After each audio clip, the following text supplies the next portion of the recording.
Bienvenue au balado de Vancouver 2010, votre fenêtre sur les Jeux olympiques et paralympiques d'hiver de 2010 à Vancouver. Pour ce balado, on a voyagé au Parc olympique du Canada, situé à Calgary. Là-bas, l'athlète de glisse Tristan Walker et son entraîneur, l'Olympien Kyle Connolly, nous ont donné un petit cours de luge. La luge olympique inclut 3 disciplines, simple homme, simple femme et double. Durant les Jeux d'hiver de 2010, toutes les compétitions de luge et leurs cousins le bobsleigh et le skeleton auront lieu au Centre des sports de glisse de Whistler. I'm Kyle Conley. I'm the junior national team head coach. When you try and explain luge to somebody who's never done it before, usually I say that it's a combination in between water sliding and tobogganing, two things that as a kid you love to do, and you multiply the speed by about 10 times and, freeze the water and you have luge. It's just an awesome experience. Hi, my name is Tristan Walker and I'm on the Canadian Junior National Luge team. I was 9 years old my first run down the track. This one's Michelle. This is a luge sled. This main part here is the part you lie down in. The coffins here are what you drive with. There's 2 announcements before you go. There's first one is it'll be Tristan Walker to the start position, wherever start you may be starting on the track, and then as soon as the track is clear from the slider before you is off the track, they're going to say track is clear for Tristan Walker, and then you'll get a green light, and from there you have 30 seconds to get yourself in the zone before you take off down the track.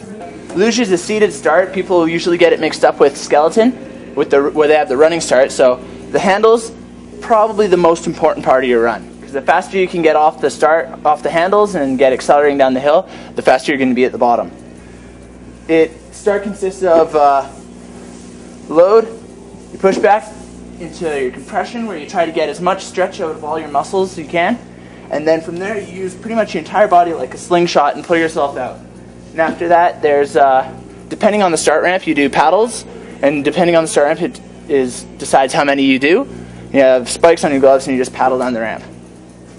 The only sports that are measured to a thousandth of a second are luge and F1 racing, and a thousandth of a second at 120 kilometers is about that much. So really, when we're talking about losing a race by that much, it can be anything from pointing your toes to, making those small little movements.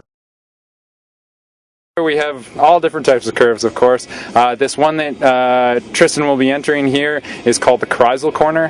Kreisel is the German word for circle, and so it's 270 degrees, so he goes in one way, comes all the way around, and will come flying out the other side. And it's usually a little bit more difficult of a corner just because of the pressure at the end. And you have a wonderful straightaway that if you screw it up, it's a long ways down when you're hitting the walls. What you're going to see is that he's going to be laying stretched out on the sled. When a luge athlete is in their best position, they won't actually be looking where they're going. His toes will be nicely pointed straight ahead and quite high in the best aerodynamic position possible. When you see a luge athlete sliding down the track, our heads are not supported. So it means that our neck muscles are responsible for keeping our heads off the ice. When a luge athlete loses the ability to hold up their head anymore, it's called losing your head, and pretty much it snaps back and you see a person pretty much in this position here like this. It's never a comfortable feeling, and so going through some of the curves here in Calgary, we pull about 4 Gs of pressure. In some of the tracks in Europe, we can pull upwards of 6 Gs, and so that's like having 6 heads on top of your head with only your neck supporting it. So it can be a lot of weight to be holding just by yourself. So it takes a lot out of you. When you're up around 6 to 8 runs, you're absolutely dead by the end.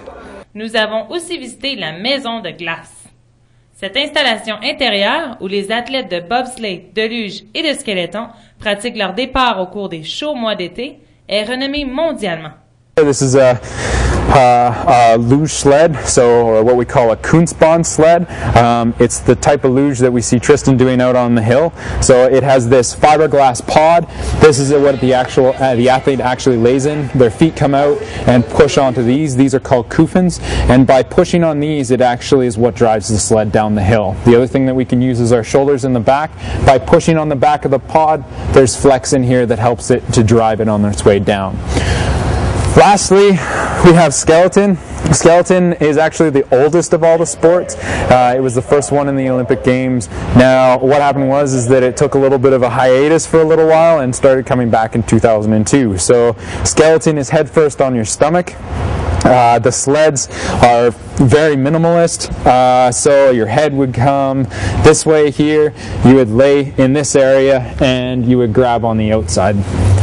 This is a bobsleigh. This is a two-man bobsleigh, so it's a much larger vehicle for heading down the track. So inside, where the driver would sit would be pretty much right here. As you can see, these things aren't built for comfort, they're built for speed. These two rings here, they would have one ring in each hand, and so what they would do is they would pull on these rings and it moves the runners underneath back and forth. The driver would sit right here. Usually there's a small little back rest here for the driver, and then the brakeman sits here in the back. These are the handles for the brakes, so by pulling up on these, that's what actually drops the brake on the bottom of the sled.